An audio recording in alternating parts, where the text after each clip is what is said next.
The Cat in the Hat. Where to even begin?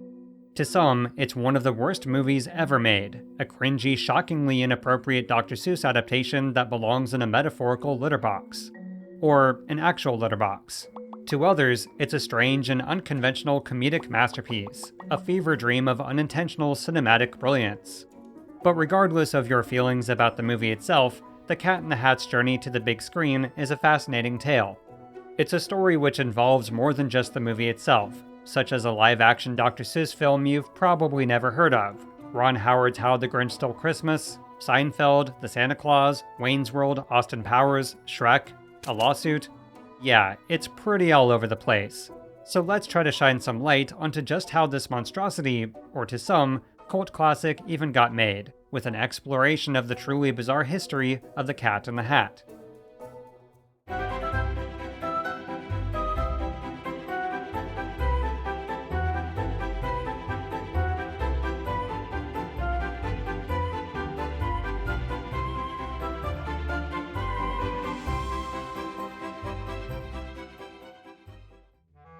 The story begins in 1957 with the publication of Dr. Seuss's The Cat in the Hat.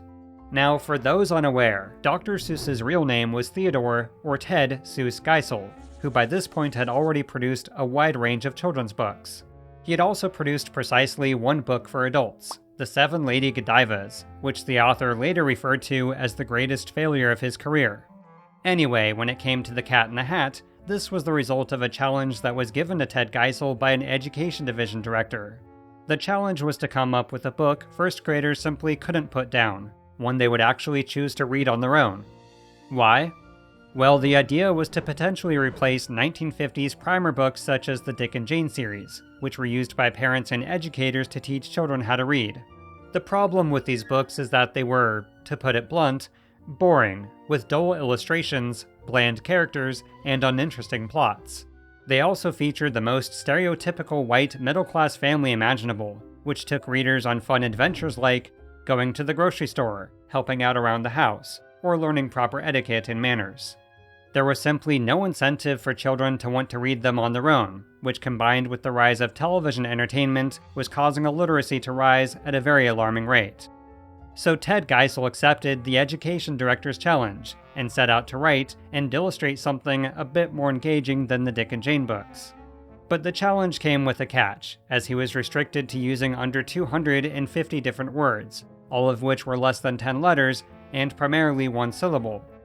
Understandably, he initially struggled with the incredibly restrictive vocabulary, especially since there were literally no adjectives to work with. So he decided to focus on the title of the book first, using the first two words on the list that rhymed, which were cat and hat. With those two words he came up with The Cat in the Hat, and based a story on that. When The Cat in the Hat was published in 1957, it was an immediate and wild success, both in terms of its sales and reviews from critics. The book was praised as a masterpiece, with Dr. Seuss hailed as, quote, the savior of children's literacy, and The Cat in the Hat soon became a national sensation unlike any children's publication prior. Now, even though I'm sure most of you watching have already read The Cat in the Hat, let's just do a quick overview of the original story. Two kids are stuck inside on a rainy afternoon day, bored out of their Seussian minds. Suddenly, a 6-foot-tall tuxedo cat bursts into their living room, who says they can still have fun inside their house. The children's talking fish, who presumably never talked prior to this, warns them of this feline's mischievous presence. The cat then proceeds to prove him right, showcasing a balancing act, but winds up losing his balance and drops everything onto the ground. Despite the fish further expressing his now justifiable concerns about the cat, he refuses to vacate the premise, promising to show them something else. The cat leaves the house and quickly arrives back with a giant red wooden crate, and after he unlatches the hook, he introduces the kids to Thing 1 and Thing 2. The two strange creatures then decide to fly kites in the house, and in the process drag their mother's new gown all over the place, and just make a huge mess in general. The fish then notices the kids' mother approaching the house, and tells them they have to get rid of Thing 1 and Thing 2, so they capture the Seussian minions with a net. The cat then proceeds to gaslight the kids by making them feel guilty for all of the chaos, and he leaves them to clean up the mess themselves. But that would have been a terrible message, so the cat returns and cleans up the mess he was responsible for in the first place. Just as they finish tidying up, their mother arrives back home and asks them what they did for the day, so the kids pose a question to the reader. What would you do if your mother asked you? Now, the same year as The Cat in the Hat, Dr. Seuss produced another monumentally successful book, How the Grinch Stole Christmas. Between The Cat in the Hat and The Grinch, Ted Geisel was further launched into author stardom, and soon the prospect of film and television adaptations emerged. But the author was incredibly resistant to any and all ideas sent his way, and for a very specific reason. You see, in 1950, Dr. Seuss produced a story for a children's record by the name of Gerald McBoing Boing, which was adapted into an animated short film. The cartoon was very well received, and at the Academy Awards, won the Oscar for Best Animated Short Film.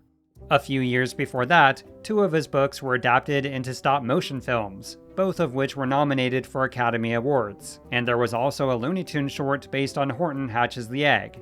So, all of a sudden, Ted Geisel was bitten by the Hollywood bug, and wrote a feature film script called The 5,000 Fingers of Dr. T. The story was basically about a boy who becomes bored of his piano lessons, and dreams about an evil piano teacher, who imprisons those who don't play the piano. This evil piano teacher's evil plan is to open the Happy Fingers Piano Playing Institute, which will force 500 boys and their 5,000 fingers to play on his gigantic piano 24 hours a day, 365 days a year. I don't believe it! This is crazy! Now, the endless production problems of the 5,000 Fingers of Dr. T is a bit too much of a bunny trail to extensively cover here. But long story short, though initially Ted Geisel was incredibly involved in overseeing the adaptation of a script, he was eventually shoved to the side. Production of the movie then suffered from major budget cuts, delays, rewrites, and all kinds of studio interference. Ultimately, Ted Geisel decided to distance himself from his movie, and his Dr. Seuss name association was virtually non-existent. In fact, one of the only aspects of the film that did stay true to his initial vision was the quirky Seussian-esque production design and sets. When the film eventually screened for preview audiences, it was a disaster, as within 15 minutes, audiences ran for the doors, with only 5 patrons remaining by the end. In a state of panic, the movie's producer then made substantial cuts to the film behind the director's back, including half of its musical numbers, none of which have since seen the light of day. It happens in an amazing castle, with a tickle-em-to-death torture chamber, and a 500-player piano with 480,000 keys. It's a musical merry-go-round, sparkling with songs and dances. See the 8th wonder of the cinema world, the startling, daring Wonderama, in color by Technicolor.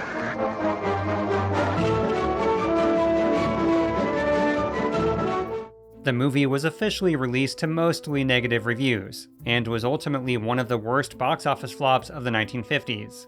Ted Geisel never recovered from this embarrassment, vowing to never make another film again, saying, quote, "Hollywood is not suited for me, and I am not suited for it." So for the next 15 years, the creator known as Dr. Seuss resisted any and all attempts to adapt any of his works, The Cat in the Hat and The Grinch included. But let's flash forward to the 1960s, when Ted Geisel opened up the floodgates that ultimately led to this. Where's my dad? Sorry. You see, in 1966, he was approached by legendary Looney Tunes animator Chuck Jones to adapt his books as television specials. At first, Ted Geisel was incredibly reluctant, primarily because of the disastrous 5,000 Fingers of Dr. T fiasco, which quite literally ruined careers of those involved.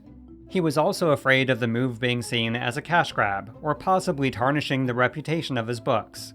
But Chuck Jones was insistent, and eventually Ted Geisel caved, and they decided the first book they would attempt would be How the Grinch Stole Christmas. If it proved to be a success, the plan was to then adapt Horton Hears a Who, and after that, The Cat in the Hat. The Grinch TV special was given a budget of $315,000, or over $3 million today, which at the time was the highest for any animated TV special. The high cost had to do with its animation style, as they were attempting to produce a cartoon with the same quality as Walt Disney's animated shorts. Although in a case of cruel irony, Walt Disney would actually pass away just 3 days before its release. The Foundation for Full Service Banks presents Dr. Seuss, How the Grinch Stole Christmas. When Dr. Seuss's How the Grinch Stole Christmas made its television debut, its reception was overwhelmingly positive. Though some felt the story was better left on the pages of his book, others believed it to be something truly special, hoping the cartoon would be a yearly holiday tradition for years to come. The success of The Grinch then led to an adaptation of Horton Hears a Who in 1970, and last but not least, The Cat in the Hat the following year. Now, as you can imagine, expanding such a tiny book into a half-hour TV special required some changes to the original story, but these were approved by Dr. Seuss himself. Somebody stole my moss-covered three-handled family credenza. Nobody's gonna leave this room until I find it. One particularly odd change was having an aggressive cat in the hat accuse the fish of stealing his moss-covered three-handled family credenza, which he laments about on the piano. In fact, the search for this family heirloom takes up the majority of the special's runtime, with Thing 1 and Thing 2 set loose to help, but just wind up wreaking havoc. This is all interspersed with a variety of musical numbers, which by and large have no relation to the original book. Also, for some reason, neither the cat's iconic balancing act or the mother's new gown is present, which is surprising as you'd think they'd use all the source material they could. However, much like what is in the book, the house becomes a complete and utter mess, and the cat leaves them to clean up the mess themselves. Of course, he then comes to save the day with another musical number, and the rest plays out like the original story. Minus the very end. Well, you kids will never believe this, but I could almost swear I saw a cat going down the street with a moss-covered three-handled family credenza. Unfortunately, reviews for this Seuss adaptation were far less enthusiastic than the previous two. Complaints primarily had to do with its gimmicky padded content, as critics felt the special was far too stretched out and spread too thin to stand on its own. They also complained about the self-indulgent comedic antics of Ellen Sherman, who was the voice of the cat, which would ironically be a complaint of its future live-action version. But I'm getting ahead of myself. On the other hand, kids loved it, especially ones who had always dreamed of seeing the Cat in the Hat come to life. Now, this would not be the last time Dr. Seuss's The Cat in the Hat appeared on the small screen, as he was featured in Dr. Seuss on the Loose 2 years later as the TV special's host. The cat also appeared in The Grinch's The Cat in the Hat in 1982, which was a crossover of two of Dr. Seuss's most beloved characters.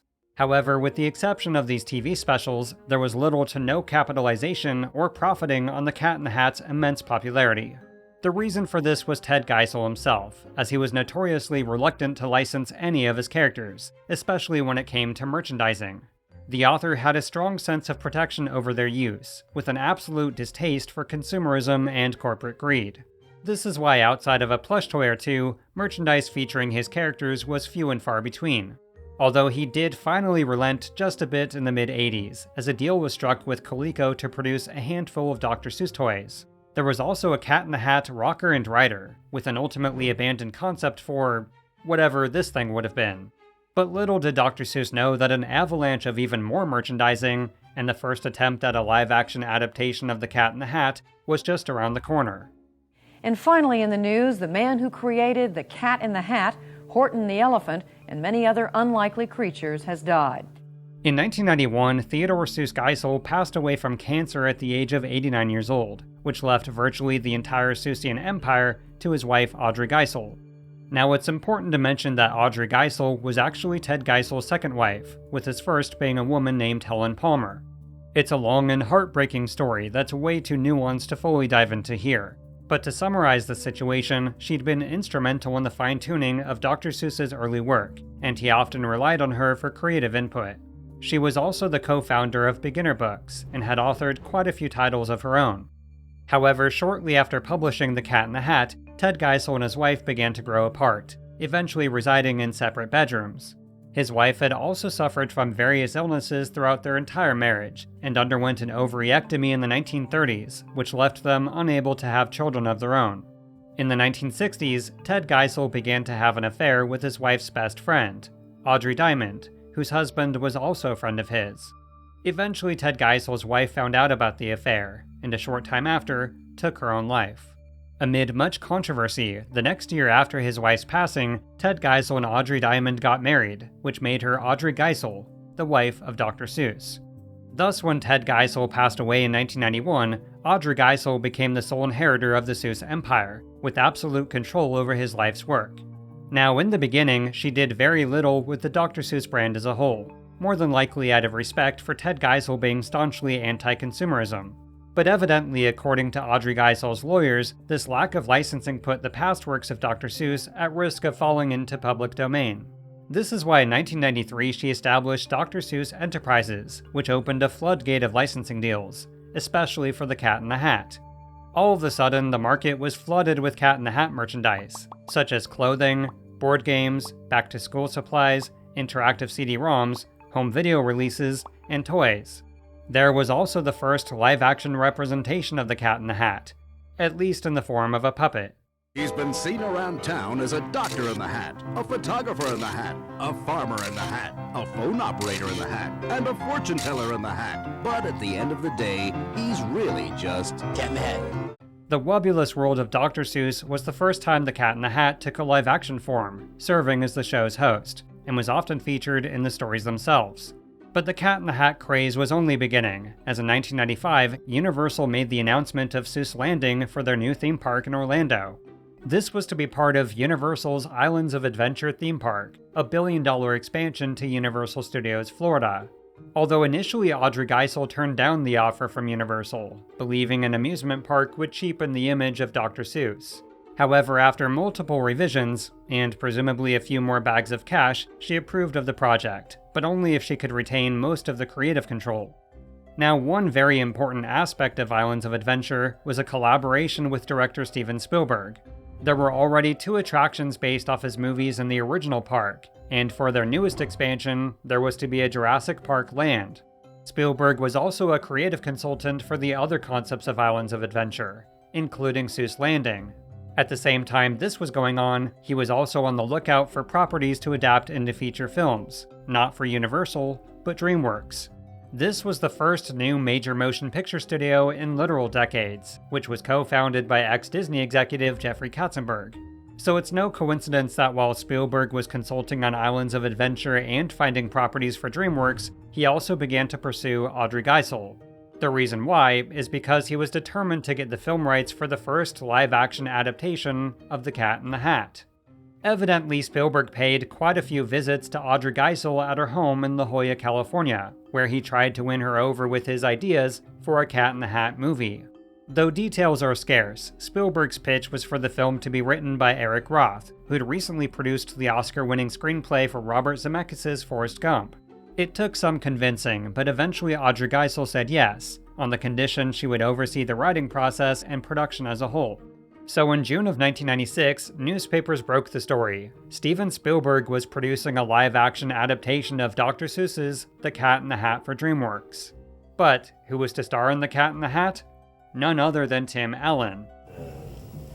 What'd you put in here, the cat? For those living under a rock in the 90s, or who simply were not born yet, at the time Tim Allen was one of the biggest names in Hollywood, especially when it came to family entertainment. His sitcom Home Improvement was about to begin its 7th season, which at the time was one of the highest-rated shows on TV. He was also among the highest-paid actors on TV, receiving $750,000 per episode, which would soon rise to an eye-watering $1.25 million per episode. Tim Allen had also recently voiced Buzz Lightyear in the groundbreaking CGI film Toy Story, as well as starring in the massive holiday hit, The Santa Claus. So to say the actor was in high demand is an understatement, which is why only in the 90s could it make sense that Tim Allen was indeed attached to Steven Spielberg's The Cat in the Hat. Now, the details of this version of The Cat in the Hat are few and far between, and the specifics of Eric Roth's script are unknown. But just as DreamWorks' The Cat in the Hat was in early development, another live-action Seuss adaptation was in the works as well. Audrey Geisel, Theodore Geisel's widow, the keeper of the Seuss, all things Seussian, had turned down Brian and others for years. Finally, she was interested in allowing people to at least present ideas. You see, in 1998, a letter was sent to virtually all the big motion picture studios in Hollywood, announcing that the screen rights for The Grinch were going to be auctioned off.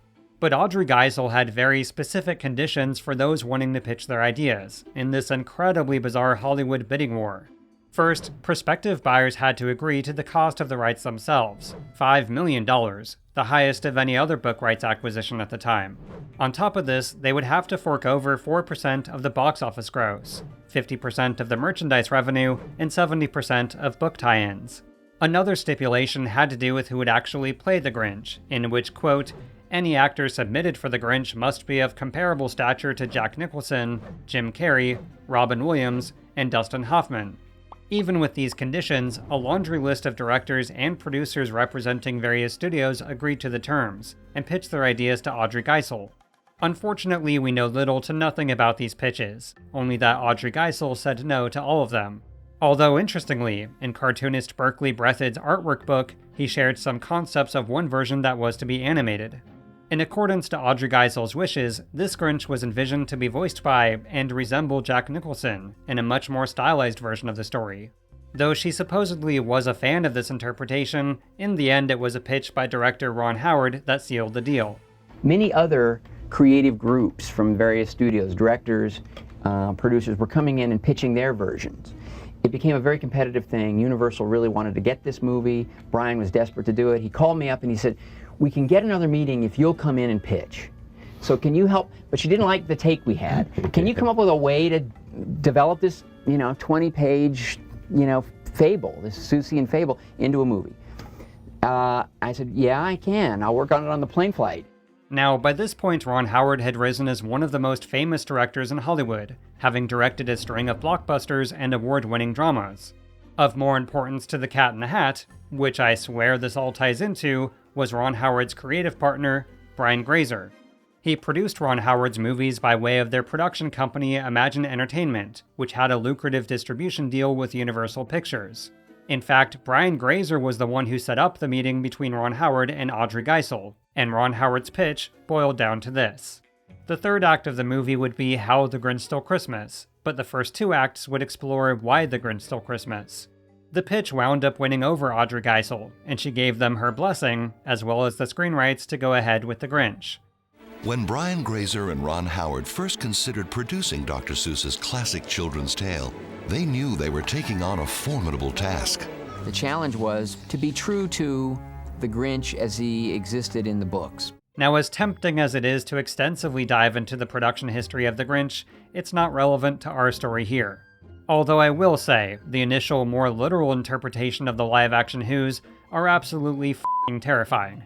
But in relation to The Cat in the Hat, there is one very specific aspect of the Grinch we do have to explore. The script. For the challenge of expanding such a small book into a feature-length movie, the filmmakers hired screenwriters Peter Seaman and Jeffrey Price. These were the writers behind Who Framed Roger Rabbit, and had also done rewrites on The Nutty Professor and the cinematic disaster piece Wild Wild West. As far as the Grinch, they were responsible for the primary story structure of the film, which by and large stayed the same right up until shooting. However, when it came to the dialogue and jokes within the film, that's a whole other story. Enter Jeff Schaffer, David Mandel, and Alec Berg, who in 1999 were commissioned to do a series of drastic rewrites on the Grinch. At the time, they were known as the Seinfeld writers, as all three had most recently come off writing for the last several seasons of the #1 sitcom on TV. Now, for those who have never seen the show, although it never features anything explicit, there's an abundance of risque humor and sexual innuendo. So the hiring of the writers of Seinfeld for a kids' movie may seem like an odd fit, but the filmmakers wanted to give the Grinch a bit of an edge. The reason that Seuss resonates with people is because he presents themes in a way that have a little bite. There's an irreverence there. So instead of doing a sort of a sweeter than sweet holiday picture, you actually have a chance to make a movie that has a little bit of an edge. With this in mind, according to screenwriter Alec Berg, while the structure of the film was locked, they rewrote virtually every line of dialogue in the entire movie. It was a balancing act of featuring enough adult jokes and situations to entertain older audiences, but still keep the movie appropriate for kids. It was a Dr. Seuss adaptation after all. Even so, during this rewriting process, Audrey Geisel objected to a number of jokes the former Seinfeld writers put into the script. In her own words, quote, "There was much I didn't like. There were too many bathroom jokes. And that's not the Seuss world. Not at all." In addition to what did end up in the film, there was a running joke about the Who's getting drunk off eggnog, the Grinch's mother having a fling with an engaged Who, a joke about Cindy Lou Who's mom not wearing any underwear, the school teacher wearing sexy lingerie underneath her uniform, the mayor's right-hand man getting off with a flock gun, the Grinch saying a word that sounds like the F word, the Grinch throwing up on a tiny Who, another affair joke, and a naked Who holding his Who privates, just to name a few. One of the most infamous jokes had to do with severed heads mounted on the Grinch's wall, of the Lorax and the Cat in the Hat himself. In the end, the jokes were toned down enough to get her final approval, and the movie was filmed over the course of late 1999 to early 2000. But getting back to The Cat in the Hat, the movie's development picks back up about 5 months before the Grinch's release, when the screen rights were taken away from Steven Spielberg. Evidently, Audrey Geisel had yet to be satisfied with any of the screenplays produced thus far, and the option DreamWorks had to make the movie expired. So with the rights to The Cat in the Hat up for grabs, producer Brian Grazer took advantage of the opportunity and snatched them up. Now, it's important to mention that when he bought the rights to The Grinch a few years earlier, the $9 million deal also included Oh, the Places Will Go. So with The Cat in the Hat, this gave Imagine Entertainment and Universal a sort of unconnected live-action Seussian trilogy, and the initial plan was to make all three back-to-back. As one news publication said at the time, if live-action Grinch hits the top, Dr. Seuss remakes may never stop. But to dive into this further, we have to jump forward again to December of 2000, when Dr. Seuss's How the Grinch Stole Christmas was released in the theaters. In the movie, Jim engrossed himself in the role as the creature who steals Christmas from the Who's. But the question last night was, did the Grinch steal the election too? Were we up all night watching? Well, we were doing Friends today. Everybody was rehearsing a little bit and then talking about it, then running upstairs to, see what the latest polls are. It wouldn't have been so close if my dog had been running, because he's very popular in Florida. The first live-action adaptation of a Dr. Seuss book received incredibly mixed reviews, and it was understandably picked apart more than the average film given the source material. There were basically two camps. The first were critics who thoroughly enjoyed the film, as well as Jim Carrey's over-the-top Grinchy antics. The other camp was filled with critics who loathed it entirely, finding Jim Carrey obnoxious and annoying, with the movie being an unworthy adaptation of such a cherished holiday classic. One particular complaint was its risque jokes and adult humor, which many believed had absolutely no place in a Dr. Seuss movie. Of course, the true irony is that for a movie that's very much anti-consumerism, the Grinch movie had a buttload of just that, to which Audrey Geisel stated, "Well, there you have a paradox to end all paradoxes." As you can probably guess, The Grinch was a massive success, earning its place as the highest-grossing film of the year, and the second highest-grossing holiday film of all time. Thus, the live-action Seussian floodgates were officially opened, and up next was another attempt at The Cat in the Hat. Tim Allen told us tonight that he has signed on to do another Seussian character. I just got signed to The Cat. Yes, I bought the rights to Cat in the Hat, so we're going to make that as a live-action film. We've been working on it for about 7 years to get it right. I've learned something, so I probably won't make the same mistakes twice. Right. Tim Allen was once again attached to play the cat, and he even shared his own vision for the direction he hoped it would take. He said, quote, "My dream is to give it the edge that scared me as a child. Like Alien, we see very little of the cat. He's a human being who turns into the cat, like a werewolf or vampire, as he gets more and more frustrated with these children." Now, whether or not he was actually serious about this nightmare version of the Cat in the Hat, or was simply playing a joke on the press, is unknown. Either way, with the enormous success of The Grinch, it only made sense to use the same team of writers that overhauled its script. This is why for The Cat in the Hat, producer Brian Grazer once again hired Alec Berg, Jeff Schaefer, and David Mandel, but this time to write the screenplay from scratch. Now, much like The Grinch, the process of adapting such a tiny book into a feature film required some creative liberties. According to David Mandel, their idea was to approach The Cat in the Hat like a kid's version of Ferris Bueller's Day Off, and go from there. Also like The Grinch, they were to infuse a bit of adult humor, enough to entertain older audiences, but not so much to be inappropriate for kids. Although, interestingly, their initial version of The Cat in the Hat contained far less crude humor than what came to be, and for a very specific reason. But more on that soon. While the trio focused on the screenplay, the film hit a fairly major setback in late 2001, when actor Tim Allen dropped out. Evidently, this had to do with the filming of The Santa Claus 2, which was to begin about the same time as The Cat in the Hat. He was quoted as saying, "I couldn't do two icons," and that he wanted to instead focus on the Santa Claus sequel. It's also worth mentioning that Ron Howard had turned down the chance to direct, so at this point, producer Brian Grazer was still looking for the movie's director. However, as it turns out, 2 highly publicized lawsuits and an out-of-court settlement is what would finally bring everything together for The Cat in the Hat. But to explain precisely what happened, we have to go back to 1989, specifically the 14th season of Saturday Night Live. Welcome to Sprockets. I am your host, Dieter. This week we explore the latest phenomena on German television. It is, of course, the monsters. A brilliant satire of a post-nuclear American society. Monsters of an American dream turned to nightmare. It is pure Americanist culture, and I love it. You see, Sprockets was an SNL sketch featuring newcomer Mike Myers, which was a spoof of West German television talk shows.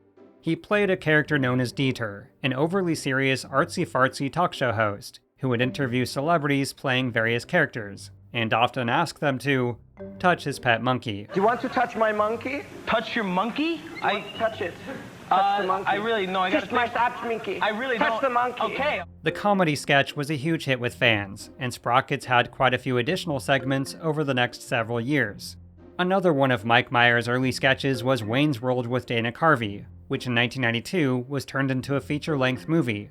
With this, Mike Myers officially broke into the film industry, as Wayne's World the movie was both a commercial and critical success, and even led to a sequel, Wayne's World 2. After that, he created yet another iconic film franchise by both writing and starring in Austin Powers' International Man of Mystery. So by 1998, with so many hits under his belt, movie producers were bending over backwards to make the next Mike Myers film. This is when he pitched his SNL sketch Sprockets as a feature film, which was picked up by Imagine Entertainment and Universal Pictures. The lucrative deal was for him to receive a whopping $10 million to both star in the movie and write the screenplay, plus 10% of the box office revenue. But then came Austin Powers' The Spy Who Shagged Me, which was a massive success, and the 4th highest grossing film of 1999 in the US. Mike Myers then took advantage of this to renegotiate his deal, for a staggering $20 million plus 12% of the box office gross, which, by the way, is just under $40 million today. Amid some criticism, producer Brian Grazer justified this eye-watering sum of money by saying, well, basically that he was Mike Myers and worth every penny. Also, just FYI, the movie had a number of working titles, from Sprockets to Dieter, and even Not Without My Monkey, but for consistency, we'll be using Dieter from this point on. Hired as the movie's director was a production designer named Bo Welch, who was a 4-time Oscar nominee known for his work on big-budget blockbusters, comedies, and dramas. It turns out Mike Myers initially approached him to do production design on Dieter, but after Bo Welch expressed interest in directing instead, Mike Myers said, sure, why not? Dieter was also to star Will Ferrell, a relatively unknown Jack Black, and David Hasselhoff. But just as filming was gearing up in the spring of 2000, it was reported that Mike Myers suddenly backed out. Now's the time on Sprockets when we dance!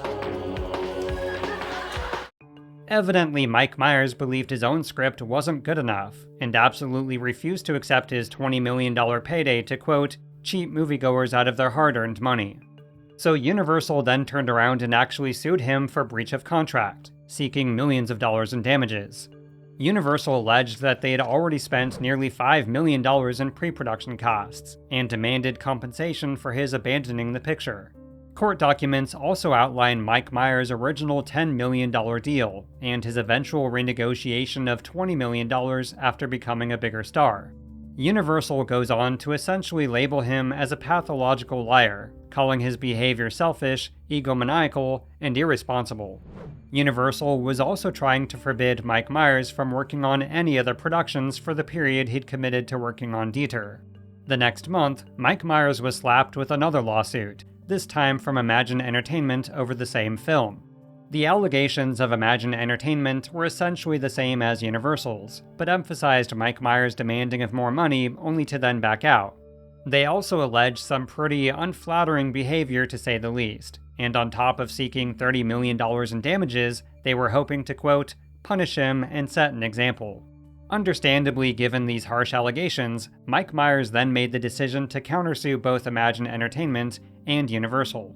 In his case, he maintains that Universal gave him final script approval, and was well within his rights in refusing to go forward until he was satisfied. The documents also detail how Mike Myers spent nearly 2 years working on the screenplay, but even after 14 drafts, found it to be fundamentally flawed, and simply ran out of ideas to fix it. He further alleges that nobody, including producer Brian Grazer, had any ideas on how to improve the script, and that they put pressure on him to simply take the money and make the movie anyway. Ultimately, he informed Universal that he'd rather give up the $20 million than make a movie based on a script he saw as unacceptable, and for that, he alleges, he was threatened with a lawsuit. Mike Myers further asserts he offered to keep working on the script, possibly with other writers to resolve its issues, but was still sued. The most bizarre allegation involves Universal hiring a federal employee to serve the papers, with instructions to, quote, stalk Mike Myers in the streets near his house and chase him in a threatening manner. This led to a car chase straight out of a movie, in which the countersuit alleges was done to place Mike Myers and his wife in a state of fear, apprehension of bodily harm, emotional distress, and anxiety. The documents also label producer Brian Grazer as a, quote, co-conspirator, who was part of orchestrating the entire ordeal.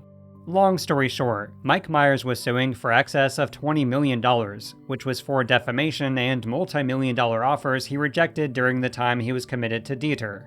The situation got so vicious that DreamWorks co-founder Steven Spielberg and Jeffrey Katzenberg stepped in as mediators. The reason? Well, at the time, Mike Myers was in the middle of working on a little movie called Shrek, and the lawsuit threatened his further involvement. Men of Farquaad's stature are in short supply? Short. Okay. So flash forward to August of 2000, when after 2 months of some pretty intense back and forth, the lawsuit was over, although the official settlement was undisclosed. Mike Myers and producer Brian Grazer also made peace with each other, and all was well in the land of Hollywood. As Mike Myers was quoted as saying, "I'm glad to put all this business behind me, and I'm looking forward to doing a movie that we can all be proud of." And what was that movie? I'll give you one guess. You see, the settlement of the lawsuit involved Mike Myers starring in a film for Imagine Entertainment and Universal, but precisely which movie at the time was undetermined. Going further, whatever the film did wind up being, it would also absorb the production costs of the cancelled Dieter film. Of course, as fate would have it, just over a year later, Tim Allen dropped out of The Cat in the Hat. So replacing Tim Allen was allegedly chosen as Mike Myers' punishment. I mean, feature film role to honor his agreement. Chosen to direct The Cat in the Hat was Bo Welch, the production designer who was supposed to direct Dieter. Now at this point, Bo Welch's only previous directing credits were 2 episodes of Secret Agent Man and 2 episodes of The Tick. So why was a first-time feature film director chosen to helm a $100 million potential blockbuster? Well, for the cancelled Dieter film, he was given a pay or play deal, which basically meant even if the movie was cancelled, he would get paid anyway. Of course, the movie did wind up getting cancelled, so it seems Universal used The Cat in the Hat as a way to absorb his contractual agreement. In fact, Bo Welch later confirmed that The Cat in the Hat was indeed used as a way to offset the pre-production costs of Dieter.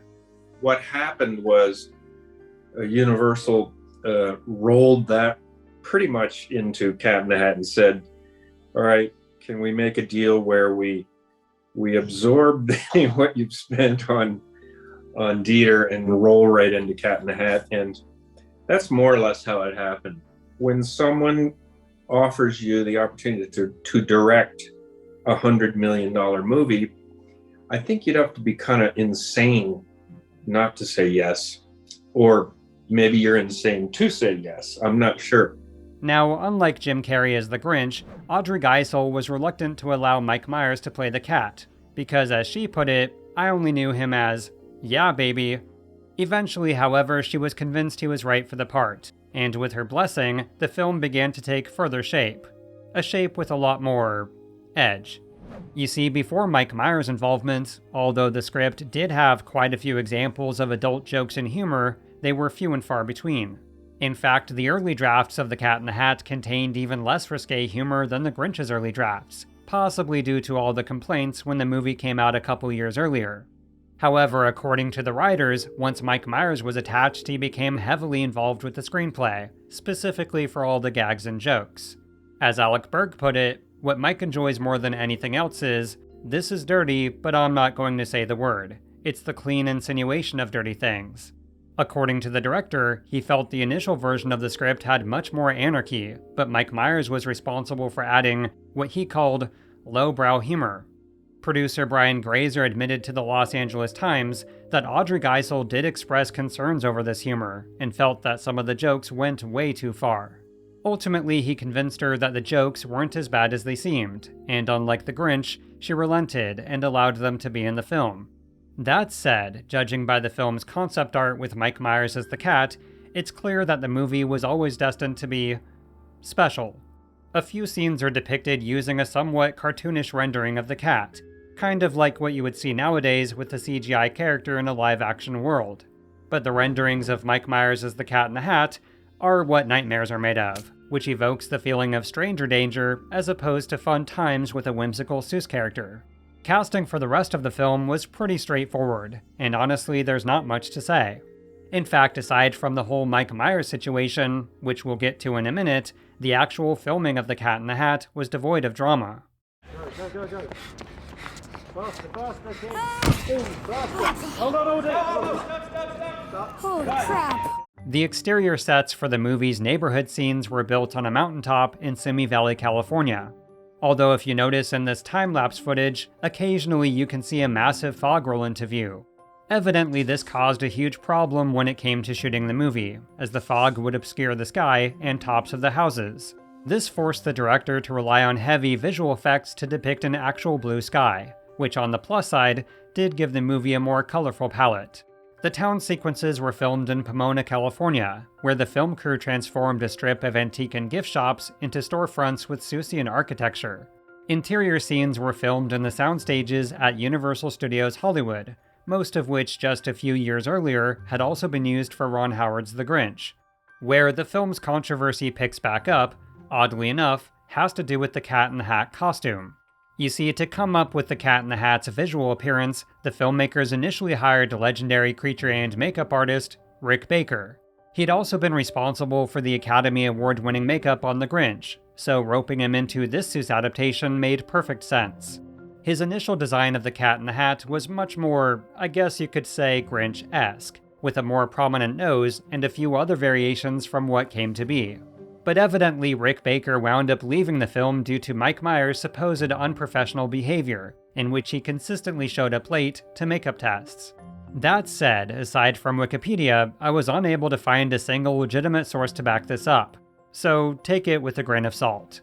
We do know Rick Baker was initially on the film, and wound up leaving for some reason, and in his place was one of his apprentices, Steven Johnson. But this leads into the allegations that Mike Myers was, let's say, difficult to work with on set. There, the dress is clean. Nice work, boys. There'll be a little less than ornament there. What about the No, hold on.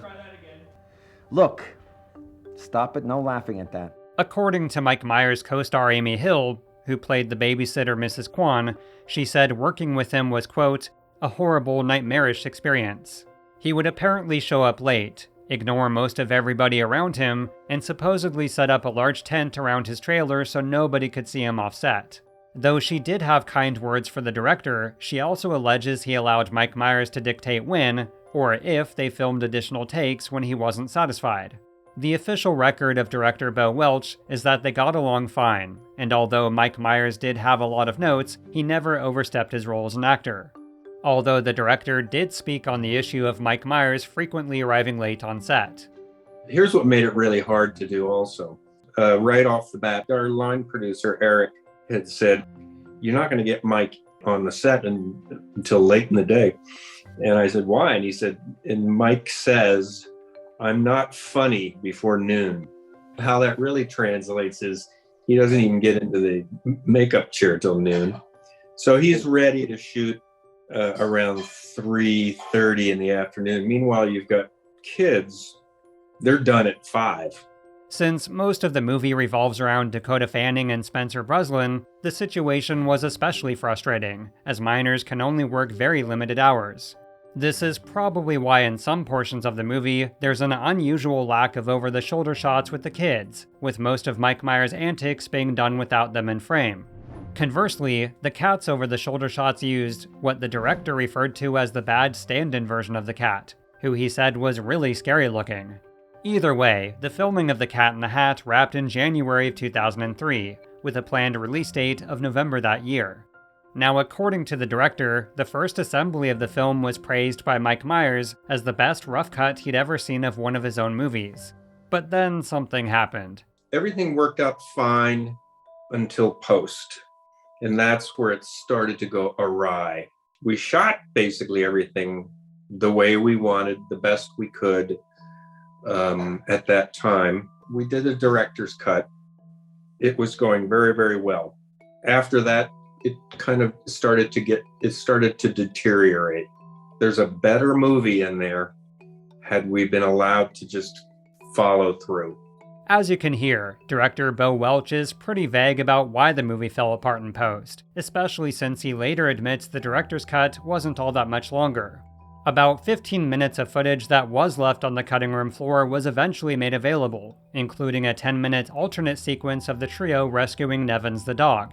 However, none of the footage really adds much to the overall story, so it's difficult to decipher what kind of choices were made in post that would have drastically altered the final film.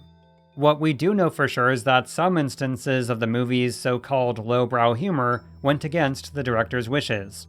One example was the infamous dirty hoe remark, where the cat calls a literal dirty hoe a dirty hoe, but with the obvious innuendo.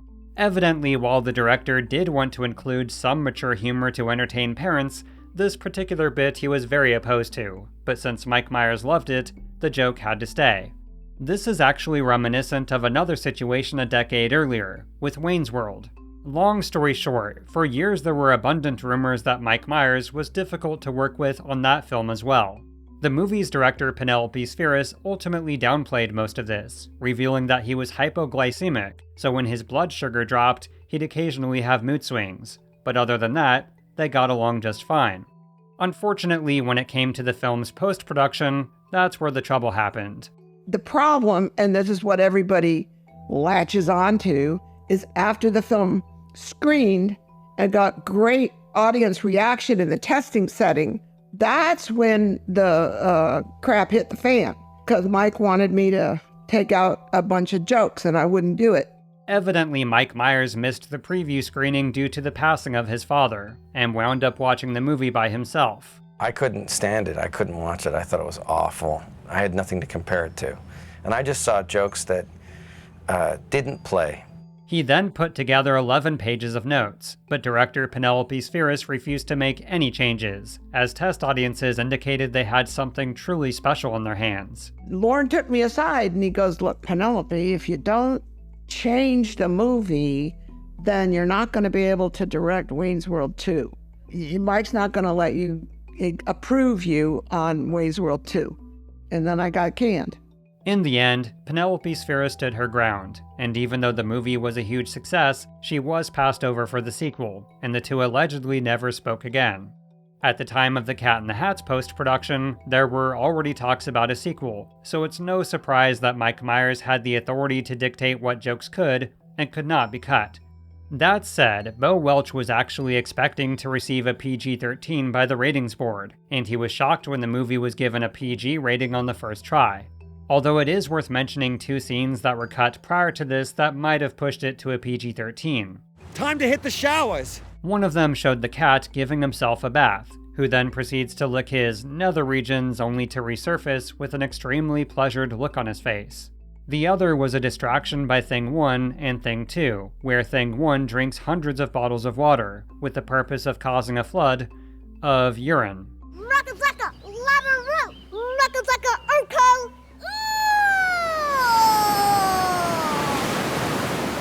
But let's jump ahead to The Cat in the Hat's official release on November 21st, 2003. Our first movie is The Cat in the Hat, and I'm sure half the critics in the country are going to review it in Dr. Seuss-like verse. Not me, even though I can think of a few rhymes for thumbs down. You know, this movie was produced by the same people who made The Grinch That Stole Christmas with Jim Carrey. Didn't like that one either. If there's one thing I've learned about from these two movies is that we don't want to see Jim Carrey as a Grinch, and we don't want to see Mike Myers as a cat. Now, let's not beat around the bush. The Cat in the Hat was absolutely eviscerated when it came to its critical reviews. Abysmal Cat in the Hat should be neutered. This cat really belongs in a litter box. Here's hoping Cat in the Hat has just one life. Pass up this holiday hairball. Live-action Cat in the Hat, creepily unfunny. This cat should have stayed in the hat. Mike Myers' film stinks worse than kitty litter. Cat in the Hat, edgy, lively, inventive. Hey, a positive review. Now, to be fair, there was praise for the movie's vibrant and creative production design, as well as a few of Mike Myers' more clever bits, and Dakota Fanning's talent as a rising child star. But by and large, it's no exaggeration to say that The Cat in the Hat as a whole was one of the worst reviewed mainstream movies of its time.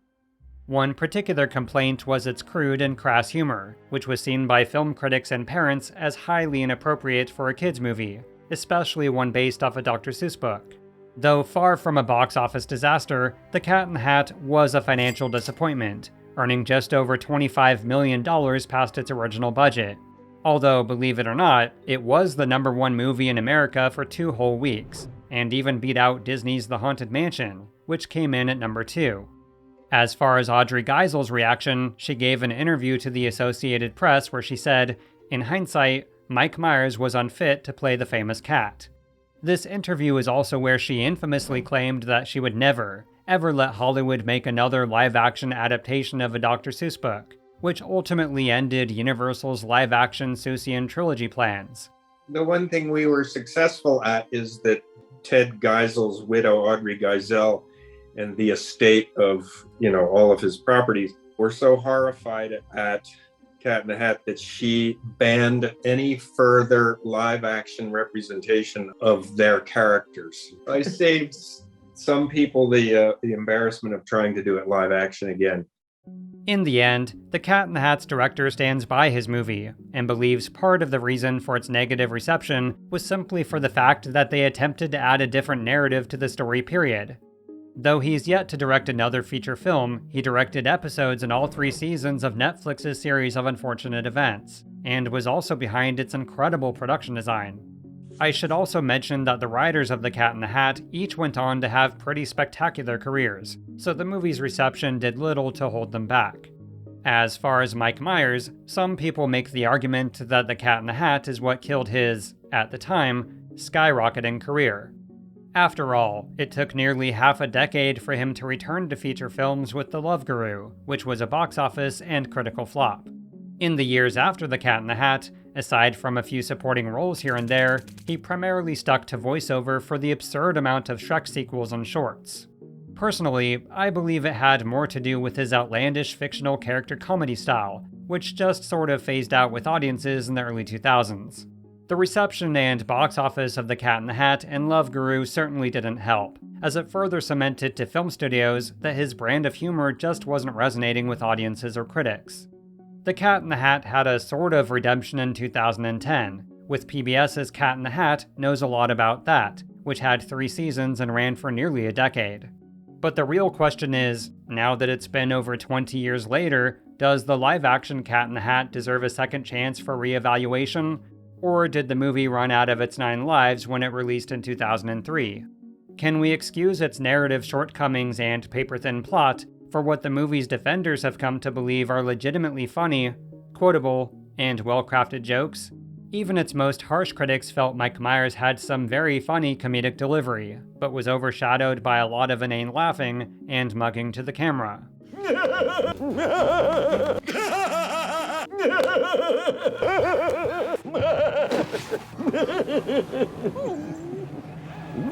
I guess what I'm asking is, even though almost everyone at the time felt it was an abomination of a Dr. Seuss classic, can we now appreciate how the movie attempted to push kids' comedy boundaries?